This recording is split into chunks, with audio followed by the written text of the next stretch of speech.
Pennod 4. Dau anffodus. Yn y cyfamser, beth oedd cyflwr y dynes brydferth a dawsom mewn lliwig am rechu a canwriad ieuanc Creulawn Claudius, a phafodd yr oedd hi ar y cychorwr anffodus wrth yr ystanc. Am yr olaf, yr oedd y degwriad Marius a Tarquinius wedi gyfalu debygent hwy na chawsau efe fodd bynnag dianc o'i gyfal mwy. Nid oedd y dynes ieuanc diwer, oedd wedi peryglu ei hun erbyn ei achub ef wedi llwyddo wedi'r cwbl i wneud dim ond gwasgwar y tân ac ystyn parchad ei diodefaint. Nid oedd wedi llwyddo i'w rhyddhau. Nid oedd hyd yn oed wedi gallu torri cymaint ac un oedd rymau. Yno yr oedd wrth yr ystanc mor diogel ac erioed. Yn wir pe gallai cydarydd ei gelynion gael ei ychwanegu tuag ato a'i penderfyniad i gymeryd ei fywyd oddi arno gael ei garddynhau, buasai ymwraeth anisgwyliadwy ac aflwyddiannus y dynes wedi sicrhau hynny. Nid oes dim anfferniglo bwystfil rebus yn fwy na gweled perygl i'w ysglyfaeth dianc o'i grafangau, ac nid oedd ymhlydd preswylwyr gwyllt a goedwig na'r maes yr un bwystfil mwy sychedig am waed na oedd milwyr. Ie, a byneddwyr, ie, a byneddysau brefain am deau am fwynhau a plesir o weled a terthiau corfforol eu cyddynion.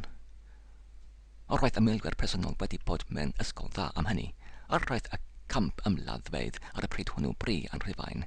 Dydd o wyl gyffredinol dysgwylid amlaen tuag ato gyda hyfrydwch gan bob gradd ac oedran yn y dinas ymedrol oedd y dydd yn pwyntiedig i gynnal y camp ymladdfeydd hyn. Ymgysglau holl drigolion Rhufain o'r gwlad oedd ei amgylch i'r amftheatr i ganfod yr olygfa swynol. Yno, caiad bob gradd ac oedran a rhyw yn wyr ac yn wragedd ac yn blant yn reng a bynedig, cyfoethog a thlawd o'r ymrawdwr yrthysol ei hun hyd at y caethwas triannisaf o fewn y lle oll wedi ymgysglu yn gyd i fwynhau yr un plesir. Yr hyfrydwch o weled diodefiadau eu cyddynion. Plesir nid bychan oedd gweled y camp ymladdwyr, y gladiators yn amlaf a'i gilydd, a gweled eu clebyddau yn cael eu gweinio yn gnawd ei gilydd. Hyfrydwch mwy oedd gweled bwystfylod rebus yn amladd a'i gilydd. Y lliw a'r teigr yn trigo gnawd ei gilydd, ond mwynhad mwy fydd, prif twymhad y dydd, oedd gweled dyn a bwystfyl yn sefyll wyneb yn y bydiwch lle y cymerau yr ymladdfa le. O'r mwynhad oedd gandynt weled y lliw neu y teigr am ymaflyd yn y dyn di arfogedig ac yn darno ei gnawd a malero ei ysgern. Ie, darllenydd, dyma pleserau mwyaf dymunol Rhufain ymerodrol yn yr oes yr ysgrifennwn amdani. Sôn am faberiadwch yr hen Gymru yn wir. Diolch fyddo iddiw, ni fi yr un Cymro o amser Gomer gynt hyd amser John Jones heddiw mo fabaraidd a'r babariaid rhifennig gwareddiedig yn yr oes honno. Sonia haneswyr Saesnig am sefyllfa fabaraidd Cymru yr oes honno ei bod yn diffygiol iawn o'r celfau a'r gwyddorau hynodau ei goresgynwyr rhifennig, ond ni fi a Cymru erioed mo amdifad o ddynoliaeth ac oedd y rhifeniaid hynny. Wedi cael ei magu yng nghanol golygfeydd o'r fath uchod, a'i tybed y biasau y milwyr rhifennig cynulliedig yn y goedwig ar y diwrnod yr ogorodd ein stori. A'i tybed y biasent hwy yn debyg o rodi ei hysgylfaeth o'i llaw? Na. Yn hytrach na chael ei hamddifadu o'r mwynhad o weled y trian yn ei arterthiau yn gynol y fflamiau, pereglent ei bwydau ei hunain trwy wrthwynebau ei blaenor pan dybiasant ei bod am orllwng y cychorwr yn rhydd. Dihollodd Marius a Tarquinius gan hynny. Dim amser mewn ymgrynhoi y ffogydau wasgaredig a'i gosod am ben ei gilydd o gwmpas ei cychorwr. Yn y gwaith pleserus yma cawsan gymorth parod a chalonog y milwyr eraill. Ymhen ychydig amser gan hynny, yr roedd bob beth drychefn yn barod ac al gynewid y tân. Yr oedd y coed oeddynt ar y cyntaf yn llaeth ac ir wedi ei tymheru gan y gwrez pan gynewid y tân y tro gyntaf Roeddent o gymaint a hynny yn fwy parod I gymryd tân pan ei hael gynnewid.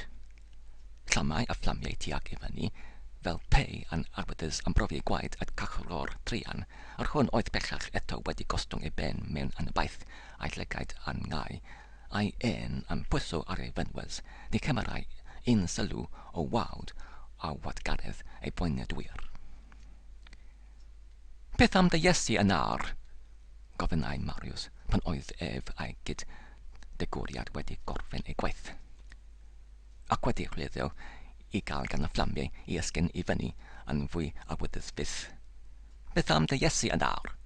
Mynd y diwiau ni fyddai waith gynnif pe danfonnau I gyfryngu eto gyffilib gennad ac a danfonnodd o'r blaen. Ac I ba beth, tybed, Mariws y byddai hynny da? Gofynnau Tarquinius, ond rhan fy hun nid oedd am weled un ymyrraeth bellach yn cymryd lle. Roedd yn hyraithi am weled y fflamu yna yn dechrau cael gafel yn ngorff y cyd-nasyraidd yma, ac ni fynnwn dim weled un cynad yn gyfryngu eto. Yn sicr, atebau Mariws, roedd fynnau lan gymaint a thithau am weled sut y bydd i'r nasariad yma dal pan gael y fflamu afel ynddo. Ha ha ha ha! Chwarthau yn hel, ac asynnud ei chwartheniad gan y miliwr o'i amgylch. Achosid y chwerthinad yma gan symudiad sydyn ar ran y carcharor, a rhyw hanner ysgrech a'i eddo, roedd y trian a'i lygaid yn gau fel pei wedi syrthio I hanner haint gan y cafodd y fflamiau, oeddent hyd yn hyn yn dra isel a fel mewn manwydd a brigau gyrraeddent I fyny gerllaw gwyneb y dyn. Neidiodd un o'r fflamiau I fyny i'r manwydd cryn hyn gan estyn ei ddafod farchog I wyneb a carcharor yn ffodus, gan gwneud I hwnnw neidio I fyny yn sydyn a brawechedig gyda ysgrech o boen a darchyn. Hyn oedd echlysur chwerthyniad ynfyd y milwyr. Ha ha ha ha! Chwerthau Mariws. Os wyt mo yn fodlon I gael gysan bachan fel yna gan un o fflamau chwaraeus, bydd tybed fydd dy dymlad pan daw ei chwerydd idd gyfleidio yn gynnes. Ie, ebau Tarquinius, ac a fynd tithau Mariws oedi ar amser pan y gallwn weled hynny yn cymryd lle? Wel, ni hydiwn I lawr I oherio y plesur hynny am ychydig pe achosid y goheriad hwnnw gan ymyrraeth gyfelib i'r un o'r blaen. Oedd atebiad Mariws. Beth wyt yn feddwl o'r hynny, gofynnau Tarquinius, ond rhan fy hun ni fynnwn dim I unrhyw beth oedi mwy yr olygfa ydym yn disgwyl amdani. Beth, ebau Mariws dan chwerthin, Aed ni fiesed yn fodlon oedi yr olygfa am ychydig mwyn cael gweled y fath gyfringwr brydferth am ymyrraeth ac y wnaeth o'r blaen ac cael y plesur o dal y fath gyfringwr yn y frechiau fel y mae ein canwriad yn rhydedus Claudius yn dal yr eneth dros acw yn awr.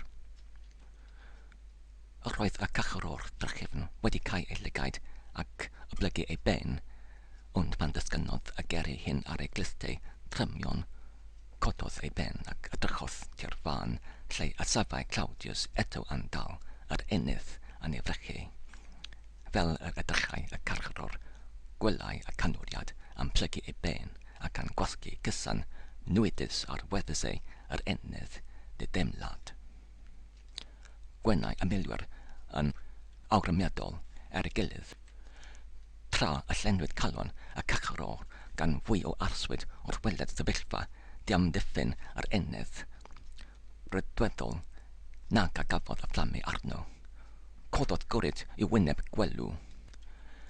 Ac roedd yr ymbyl diobaith ellid ei ganfod yn ei lygaid yn digon I dodi unrhyw galon feddai radd o denolaeth.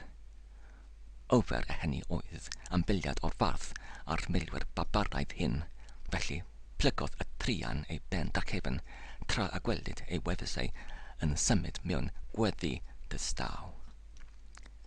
Am dangosau fod cysan nwydus y cynoriad wedi cael cyfelib effaith ar y dynes dy demlad ac a gafodd gysan y fflamu ar y dyn rhymedig. Tonnodd ias o darchyn trwy ei gwyddiannau a dainodd gwryd digofus dros ei wynebryd gwelw. Ymddangosau fel pe bai ein hatur byr an deimlad an gwrthdystio yn erbyn y cyffyrddiad halwgedig y canwriad yma. Cafodd y cyfro hwn an ei gwaed ei effaith uniongyrchol. Dadebrodd y enaid o'i llywig a fanwelodd pa le yr roedd ymdrechodd gyda ysgrich i ryddhau ei hun o afel ei hacharwr. Ond drion o'r dinas yn ffodus byddai yr un gystal a'r carw dysgwyl cael ryddhad o balf y lliw. Ie, fwy anhebyg fydd, byddai yr un gystal i'r cachorw wrth yr ystanc dysgwyl i'w boeniadwyr ei ryddhau ef. Ag iddi hi dysgwyl y biasau i'r canwriad anfad Claudius ei gollwng hi yn rhydd o'i afel. Roedd moesau deiliaid yr ymerodraeth rifennig ar y pryd mor isel ac y gallai natur yned.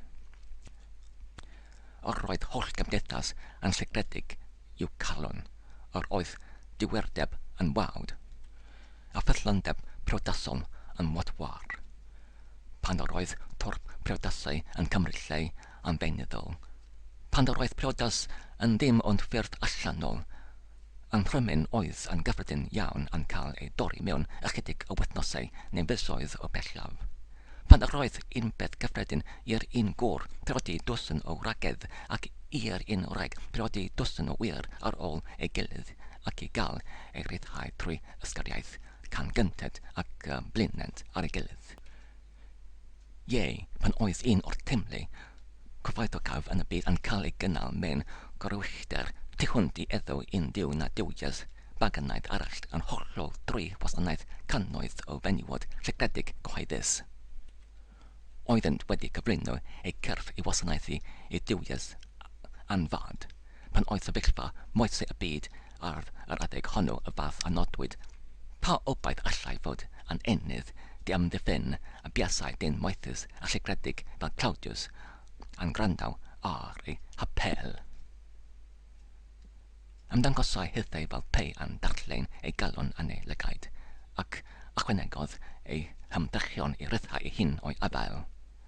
Yn y darllen dylunau ysgrich ar ôl ysgrich ei gilydd dros ei gwefusau a rhai fodd bynnag ni chaint un effaith ond gwneud i Claudius ei gwasgu yn dynach fydd i'w fynwes. O balei a gallai yr ennydd dysgwyl am wared. Ond ist, dyna rithra, dyna floedd, dyna gorff bywiog.